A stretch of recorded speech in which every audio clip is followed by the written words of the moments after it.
All right, sticking with politics, First Lady Dr. Jill Biden is taking some heat over remarks she made yesterday at a Hispanic Unity Conference in Texas. While talking about Hispanic diversity, she mispronounced the word for corner stores historically started by Latinos in New York, known as bodegas, but that wasn't all.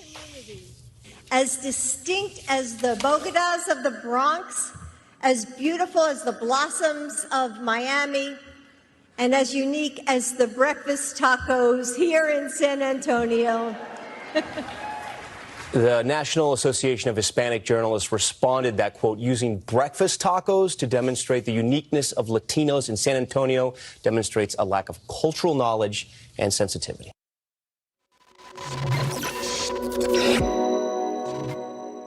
Today is Tuesday, July 12th, 2022. Joe Biden heckled inside the White House. Jill Biden says the Hispanic community is as unique as breakfast tacos. Lone Star State, Texas, defies the regime and begins to arrest illegal immigrants en masse. And Florida Republicans now outnumber Democrats by 200,000 voters. My name is Benny Johnson, and this is The Benny Show. Welcome to Taco Tuesday. Taco Tuesday. That's what Jill Biden said this morning. She was so excited because Latinos are the same as breakfast tacos, according to her speech given at a Latinx inclusion luncheon in Texas yesterday in San Antonio. Jill Biden butchered the pronunciation of bodega.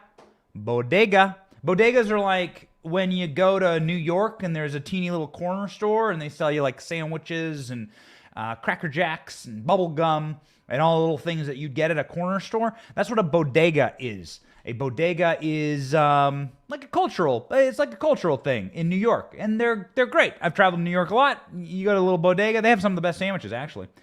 She called them bodegas or something. And then said that Latinx people are as diverse as tacos.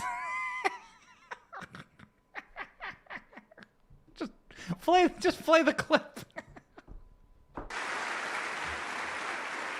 But we can't get those things on our own. Raul helped build this organization with the understanding that the diversity of this community, as distinct as the bodegas of the Bronx, as beautiful as the blossoms of Miami, and as unique as the breakfast tacos here in San Antonio, is your strength.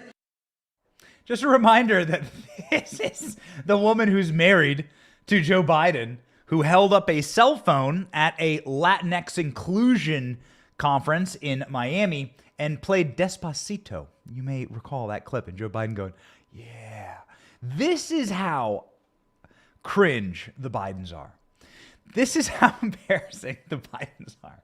They are from such a elitist class of waspy, fake it till you make it, smug, jackass liberals up in the East Coast. Now, how do I know that? Well, my wife's from Delaware. I've been to the Biden's house, not because I was invited, but because we went there to do a story on the wall that Joe Biden built around his house. These people live inside these hermetically sealed, like snooty, leftist communities where they do truly view Latinos and Black Americans and Brown Americans as like something so exotic and extreme, right? Because when you go to Joe Biden's community in Delaware, where he retreats to nearly 40 times, he's gone 39 vacations. 39 vacations, Joe Biden has gone to Rehoboth, Delaware, this really small community called Seaside, where Joe Biden has a multi-million-dollar mansion. I've seen it with my own two eyeballs. You go there and you look around the neighborhood, and you're like, this neighborhood, the people here look like the people here they're about as white and as plain as mayonnaise. And Joe Biden and his family are the exact same. As much as they try to be hip with it, they're like the they're like the parents out of Meet the Fockers, or they're like the extremely non-hip characters in the movie, right? You team up the white cop, right, with the black cop, and he doesn't know how to dance, and he's super awkward, right? There's like a million movies made, like a little buddy cop comedy film. The Bidens are as out of touch and as embarrassing as those characters. They're in real life, and it's because the Bidens have only ever lived inside of white communities, like pure white, like a polar bear eating sugar in the middle of winter. Like, I'm talking like the whitest communities you could possibly imagine. The Bidens choose to live there. There are plenty of black communities and plenty of Latino communities in Delaware, actually. You can drive around and see them. And the Bidens choose to live in the most uppity, snooty, mayonnaise-y white community in this gated community in a private area of Delaware. And so they when they're speaking to minority audiences, they sound like this. Joe Biden said that Republicans would put black people back in chains in 2016, a comment that should have gotten him disqualified from the race. The black president at the time should have kicked him off the ticket for saying that. But no. It's applauded. It's applauded if it's getting you political power. And that's exactly what Joe Biden thought she was doing here. She thought she was getting political power at the Latinx conference. It's called the Inclusion, with a big X in the middle of it, right? The Latinx Inclusion luncheon in Texas. Joe Biden made those comments at the 3-day Unidos U.S. annual conference in San Antonio. The reactions to the comments? No bueno. Check out corporate media reactions to the Joe Biden comments. The comment came during a prepared speech in San Antonio, Texas, where the largest Latino civil rights group in the country gathered for a conference. Now, the National Association of Hispanic Journalists is responding in a tweet, encouraging, quote, Dr. Biden and her speechwriting team to take the time in the future to better understand the complexities of our people and communities. The group adding, we are not tacos. And as excellent as an enchilada. Laura, this is so offensive. Political commentators on cable news quick to react last night. Baffling gaffes appear to run in the Biden family. Imagine if a Republican said that. It would be probably breathless hysteria from the media mob for days on end, if not weeks. The press secretary for Florida Governor Ron DeSantis agreeing, writing, quote, imagine the regime media meltdown if a conservative called Hispanics breakfast tacos like Dr. Jill Biden. And Texas Senator Ted Cruz tweeting, quote, what?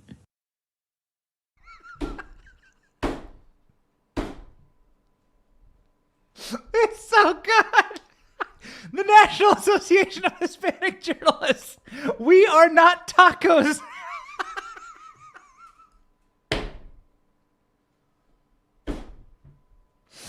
Every day we grow closer to God. Oh my goodness, it's too good. Well, I was talking with my producer today. I was like, ALX, I don't want to have to do another story about Hunter Biden's crack, Hunter Biden's ass crack, Hunter Biden's crack. I don't want to have to do another story about Hunter Biden. Please, let's find something else. And then down from the sky falls this. The National Association Hispanic Journalists roasting Jill Biden like a hot pepper, beaten Jill Biden like a piñata, and they didn't stop there. You can imagine what would happen, of course, if Melania Trump said, to my Italian-American friends, you are as diverse as a tour of Italy at Olive Garden.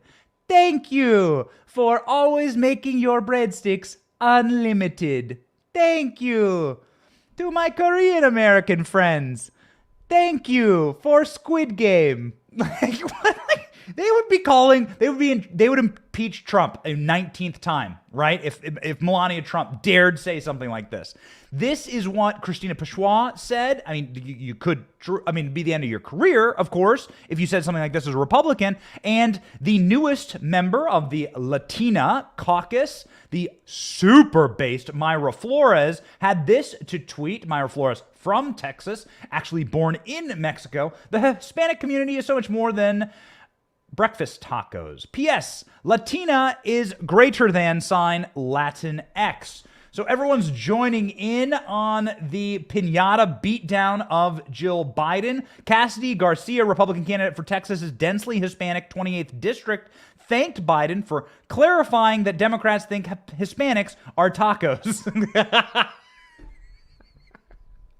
Maybe if we rebrand the southern border as Southern Border X, Joe Biden will finally visit.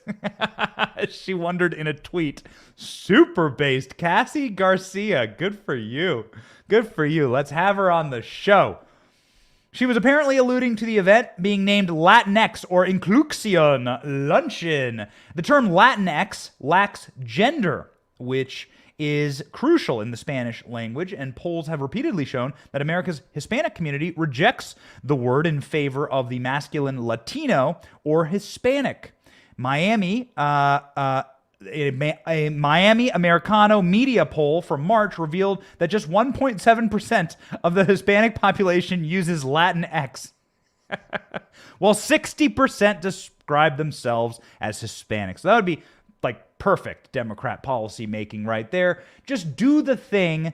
Make sure you pivot to the most extreme position. 1.7% of Hispanics use this term. So let's make sure we shove it down their throats, just like the breakfast tacos that they are. Incredible. Of course, the memers jumped in on this.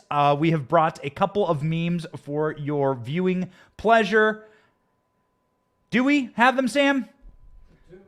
Meme them. So say it with me. Si se puede. The future is ours. Thank you.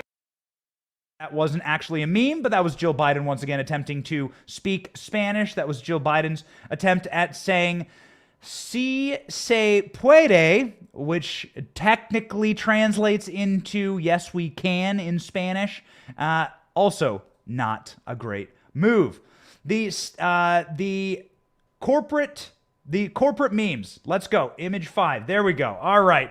Hola, my Latinx friends. We are not tacos. Okay. Let's meme them again, Sam. Oh, what is this family? Let me see. Let me put on my glasses. Oh, hello, tacos. Corporate needs to find the difference between this picture and this picture. They're the same picture. Jan from The Office.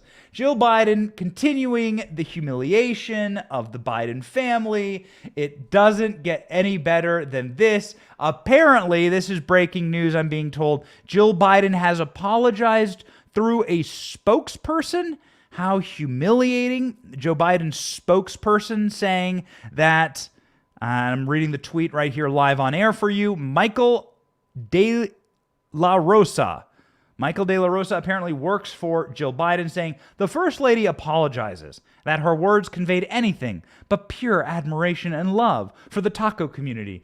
The Latino community is what the tweet says, but we all understand what they mean. So why is this story relevant? Why are we leading with this story? Well, the pandering is going to reach levels unheard of. It is going to be so cringe, and it's going to get worse because Democrats don't know what to do when they're in a corner, when they're trapped in a corner, and when they're put up against it, and when they're no longer hip to it. They start to just spiral into cringe. They were always cringe, but the cringe will become unbearable nearing the 2022 midterms, as polling shows that Hispanics are abandoning Democrats in mass. Massive numbers of Hispanics are swinging Republican, and in fact, a large Hispanic minority state like Texas and like Florida are actually becoming redder. They're becoming more red. We have a story later on in the show about how Florida has 200,000 plus voter advantage for Republicans now, and that's in large part due to Hispanic communities in Florida saying, nope, no bueno, no mas to Democrat socialist policies. And I can't imagine why they would do that. Where do most Latinos come from? Latin America would be the correct response there. A huge area of the American continent is Latin America? And what is the prevailing social government structure of Latin America? Well, it would be socialist and or communist if you're looking at the Marxist that was just elected in Colombia, for instance, or if you're looking at Cuba. I live in Tampa, Florida, where there's a huge number of Cubans. And let me tell you, how would you get your ass kicked in Tampa, Florida?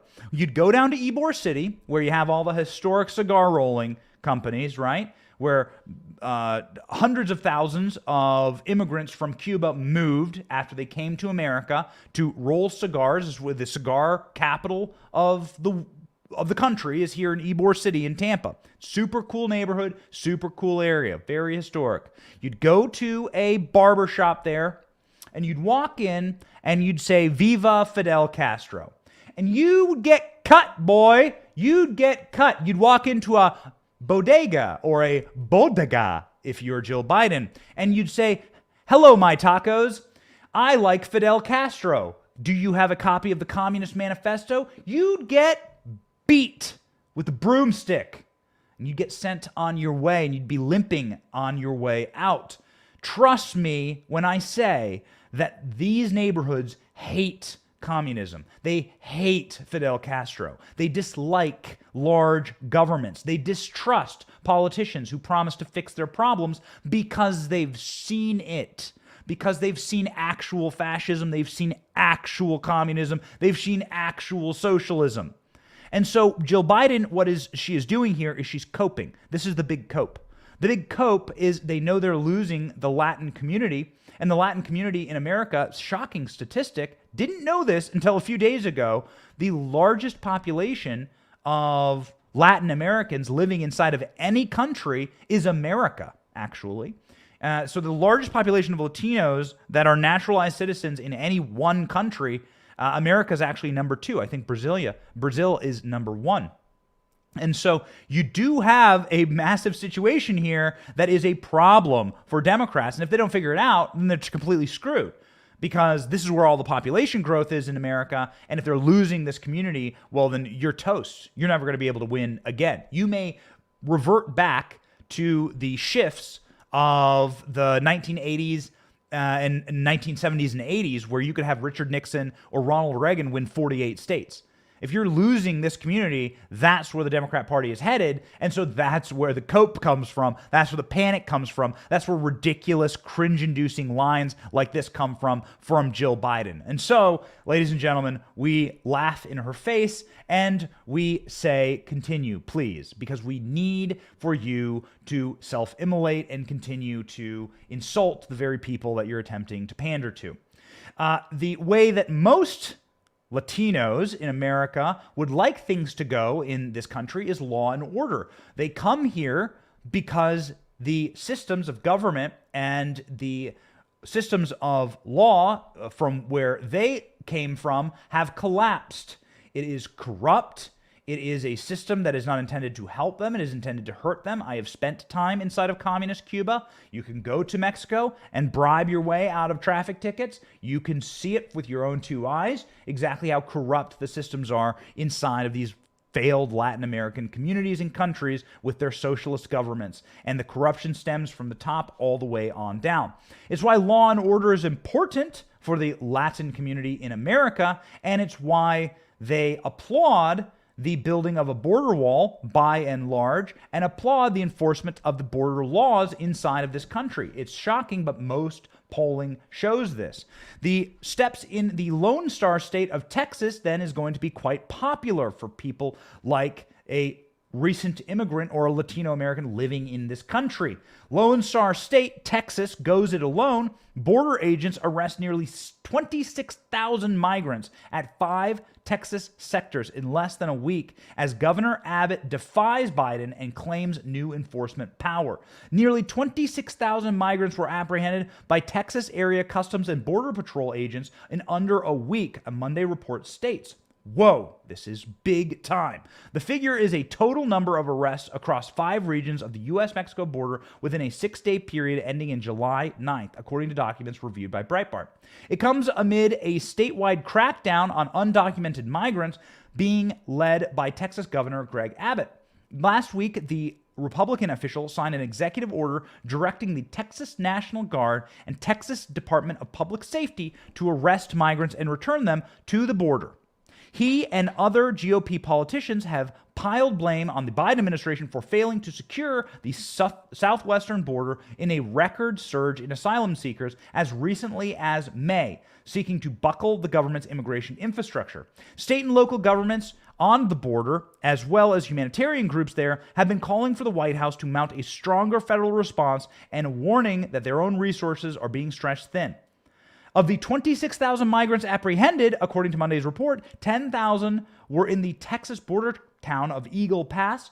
The Del Rio border sector saw the largest share, with 12,000 migrants being apprehended by border agents there. The Rio Grande Valley reportedly falls in second, with the remaining three being the El Paso, Laredo, and Big Bend sector. So what is going on here is you are seeing, for the first time in, I think, American history, a state taking the issue of illegal immigration into their own hands. I'm not sure that there has been an official invasion declared in Texas. I don't think that has actually happened. We had Carrie Lake on this weekend. She said that she's going to declare an invasion and give herself the constitutional powers to defend her state's borders, which each state has. But what Texas is doing is finally laying hands on the migrants and arresting them and sending them home. And this is, of course, what Donald Trump was doing with the Remain in Mexico policy. You just weren't allowed to enter America at all. You were going to sit in Mexico and have your asylum claims litigated. And while they were being litigated, you are not allowed to enter America. There was a zero tolerance policy. The Supreme Court struck down that policy in a ruling last week. 2 weeks ago. And so now, not like the Biden administration cared, but you can now enter America and then essentially get diffused into the mainland of America, never to return, right? So then you are essentially here forever. That is the policy that Donald Trump ended. And what that did was reduce the number of illegal border crossings down to historic lows. Joe Biden has ramped them up to historic highs, getting rid of all of the gains made by the Trump administration, and then tying the hands of states by saying, well, hey, listen, you have absolutely no right to lay your hands on people crossing or invading your territory. Texas is doing, I think, good work on this. I think they could be doing more, but Texas Governor Greg Abbott is saying essentially that you are going to be treated as trespassers, you are going to be treated as someone who's damaging Texas property, and we have the right to defend ourselves, we have the right to defend our own borders. And so Greg Abbott is now arresting and detaining, and that is going to be a deterrent.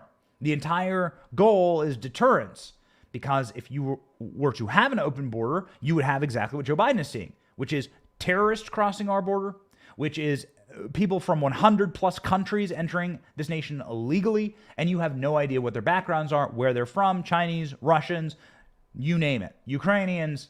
They're entering this country. What do they have in store for us? Well, we know, according to DHS numbers, that there have been multiple people on the terrorist watch list detained. So what that tells you is that people who were not detained from the terrorist watch list definitely entered this country. What they have in store, we don't know. But who do we blame for it? Joe Biden, obviously. And what you get in a situation like this is a standoff between Texas and the federal government. So this is what we're going to have. We're going to have states binding together, enforcing their own laws. You would have like Texas and Arizona. Let's say Carrie Lake wins her primary here in the next month, and we encourage you to go vote for her. We like Carrie Lake a lot. We think she's the only way out of this nightmare for Arizona that Arizona's in right now. The Californication of Arizona is happening right now, and it's really bad. Carrie Lake, ladies and gentlemen, she was on the show. Check out the interview. Carrie Lake will declare an invasion. Texas will declare an invasion. New Mexico is led by libs. You can see what happens there. Who knows? You declare invasion. You have the border states essentially bind together and say, we're not allowing anyone to enter our state. You rebuild the wall. You don't have to do that on federal lands. And then you enforce your laws. You declare an invasion, and that gives you, via the Constitution, the power to essentially defend your own borders the way that you see fit. I mean, remember, it's the United States of America. It's not the United Federal Governments of America. It's not the United School Boards of America. And it's certainly not the United, Department of Homeland Securities of America. It's the United States of America. States have massive plenary power to defend themselves, and they should assume that responsibility, especially in these times, because it's devastating what is happening. Some states are assuming the responsibility of telling the truth and going about the order of gut-checking fake news, I suppose. Ohio is one of these states. Ohio has come out with their attorney general and said that one of the most pernicious lies that were spread across the internet about a 10-year-old getting raped and then having no access to abortion is essentially fake. That this story that you saw that spread like a virus, like wildfire across the internet, this story isn't true, according to the Attorney General of Ohio. Now, he's saying that there hasn't been a whisper of this story or any evidence that this story is real. This story came from a known and prolific abortionist who has because it is her career, because it is her occupation to commit abortions, this person has a really good motivation to tell a lie that would affect the national media narrative, that would be pulling at the heartstrings, that some little, 10-year-old, some horrible crime happened to a 10-year-old, and then she can't get an abortion now, right? So that was the story, that a 10-year-old was raped and now they can't get an abortion. Problem is that a couple things. One, that's a heinous crime and needs to be reported, and there are mandatory reporting rules for people in the medical profession for things like this. There has been no report. And two, there's been absolutely no evidence that this is real. So this is a heinous crime. You would want to put the person who did this in jail, presumably, so they wouldn't do it again.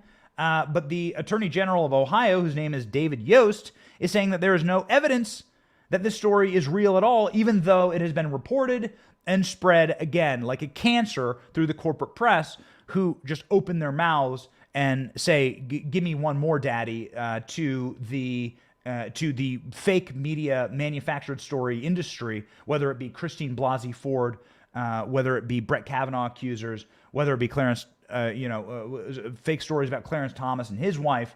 It is just the fake media manufactured industry.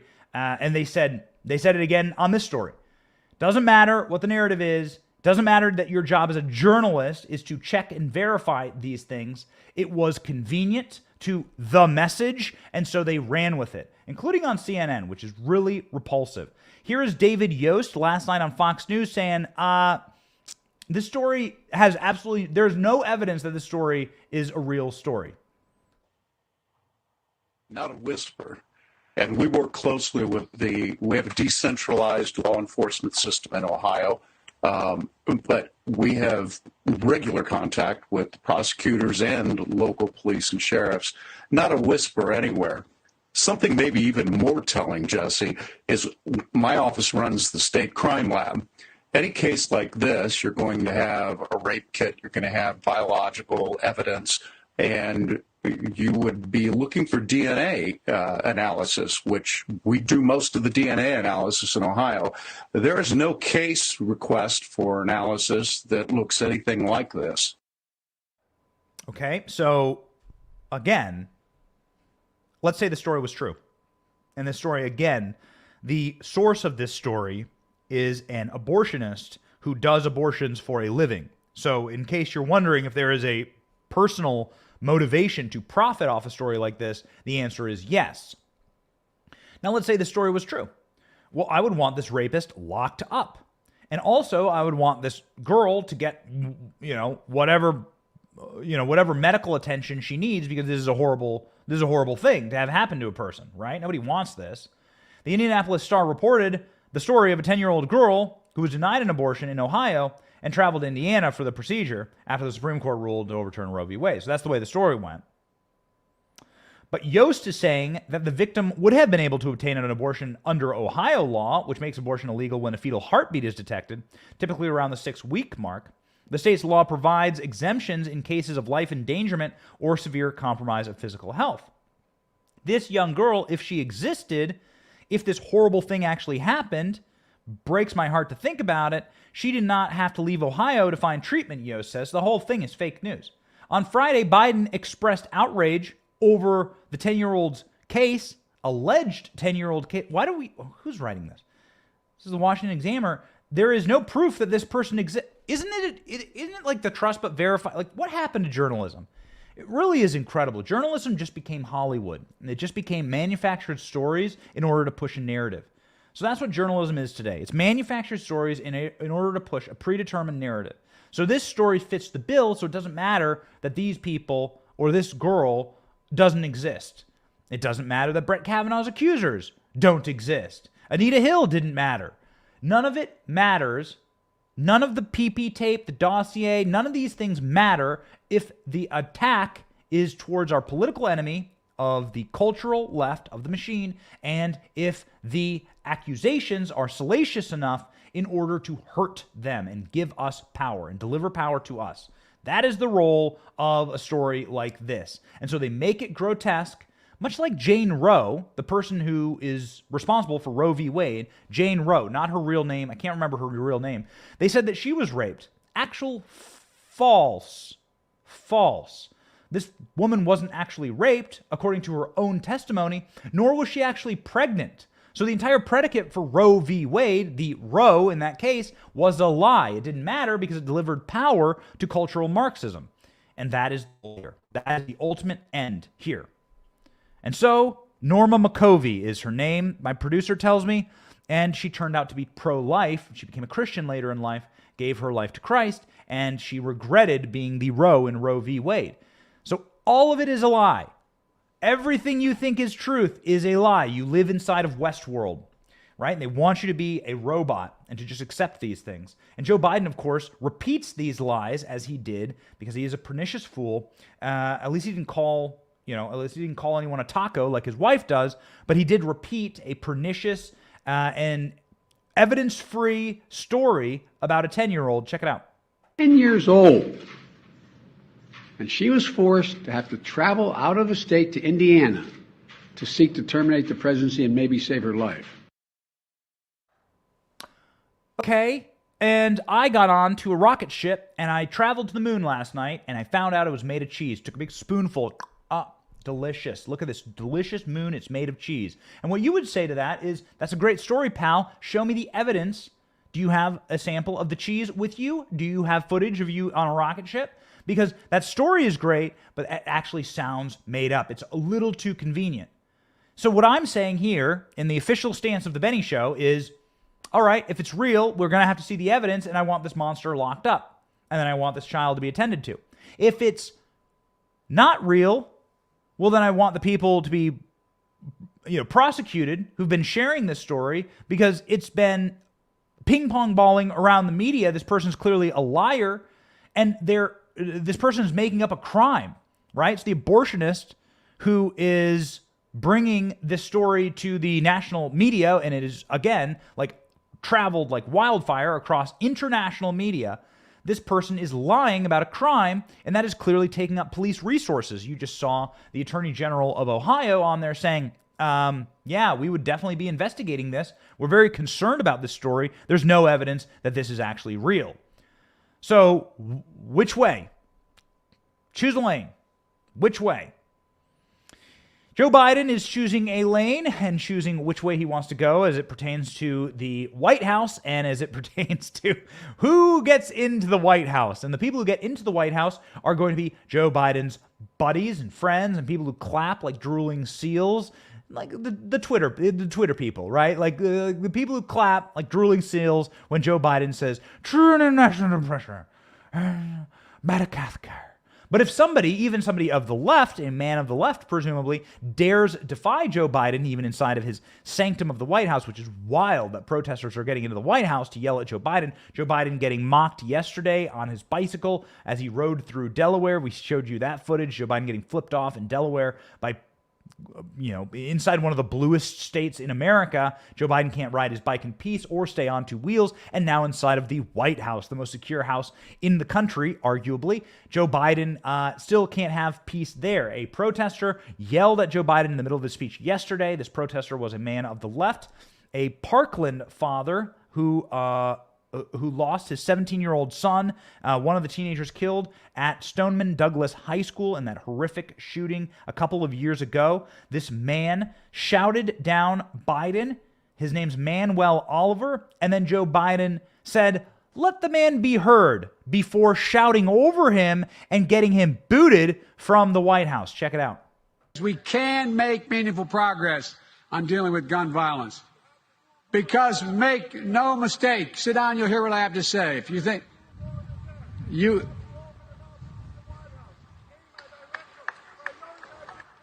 I've been trying to tell you this for years. Let me finish my comment. Let him talk. Let him talk. No one... Okay? Because make no mistake about it. So this guy's saying that's not enough. He's Manuel Oliver. He is he now does full-time activism, according to his website.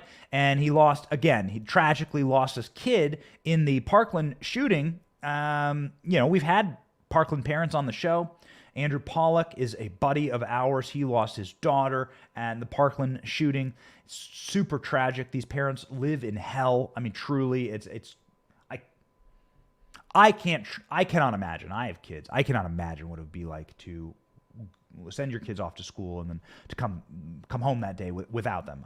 So these parents have every right to feel pain, and they'll feel pain for the rest of their lives. Andrew Pollack feels pain every single day. He is channeling that pain into hardening our schools and into making the world a better place. And it's admirable, actually, to take that pain and those moments and to channel them into righteous indignation to protect more children. I am down with that. And Joe Biden, if you don't think Joe Biden's doing enough, then you go and yell at Joe Biden. Joe Biden's response to this homie is to kick him out of the White House, to scream over them, to tell him to sit down, and then, of course, to get him dragged from the premises. And so that is how Joe Biden treats the father of a slain teenager in Parkland, also further disgracing the memory of this man's son. Joe Biden saying that the Parkland shooting took place in 1918, approximately the date of Joe Biden's birth. Weird clip. Fort Hood, Texas, 2009. 13 dead, 30 more injured. Marjorie Stoneman Douglas High School in Parkland, Florida, 1918. 17 dead, 17 injured. In both places, countless others suffering with invisible wounds. In both places, red flag laws could have stopped both those shooters. So he says that Stoneman Douglas High School shooting in Parkland occurred in 1918. Got it. And then he took one of the parents and had his goons drag him out of the White House for disagreeing with him and for challenging Joe Biden. Got it. Maybe this is why Joe Biden has only 1% of voters. Ages of that man's son, actually. That man's son was 17 years old when he lost his life in the Parkland shooting. Well, 18 to 29-year-olds strongly approve of Joe Biden. Only 1%. Only 1%. Maybe it's because they watch activists and people who want to make kids safe in schools. Whichever way you want to cut it, whichever way you want to do it. Our friend Andrew Pollack does it one way. Maybe it's because Joe Biden is taking those people and kicking them out of the White House. Maybe that's why he only has 1%. 64% of Democrat voters want Biden out of the 2024 race. This according to new polling. The Post-Millennial says a majority of Democrats do not want Joe Biden to seek re-election in 2024, according to the New York Times Cinema College poll released Monday. This is a New York Times poll. This is a liberal institution poll. This is a suppression poll. These are called suppression polls because they over-index Democrats, they under-index Republicans and conservatives. And so these are the kind of polls that essentially inflate numbers positively for Democrats. So if you're looking at 1% of voters between 18 and 29, it's less than that. It's less. They don't know how to poll like conservative youths, these polls. So it's actually less than 1%. Do this poll at Student Action Summit in Tampa, Florida, Turning Point USA. Next week, we'll be there and speaking and excited about it. And I promise you it will not be 1%. But only 1% of voters between 18 and 29 years of age strongly approve of Biden's performance, man. So they are eroding their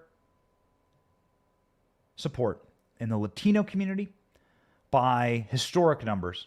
And now they are eroding their support in the youths, which is, the entire Democratic Party is entirely made up of a cobbling patchwork, knitted together groups of dispossessed people. You try and convince young people that they're being screwed by the system, right? While propping up the banking system and while propping up big healthcare and propping up big pharma. You try and convince the young people that you're fighting the machine. And then you try and convince Latinx people that you're fighting the machine, you're fighting for them, that all Republicans are racist, they want to build a wall. And you try to convince black people the same thing. And then you knit it all together and you get this like witch's kitchen cabal of the Democrat Party. All these dispossessed groups, the LGBTQ plus IA community, you knit them all together, right? And then you get the modern Democrat Party with no real natural consistency other than the consistency of the dispossessed.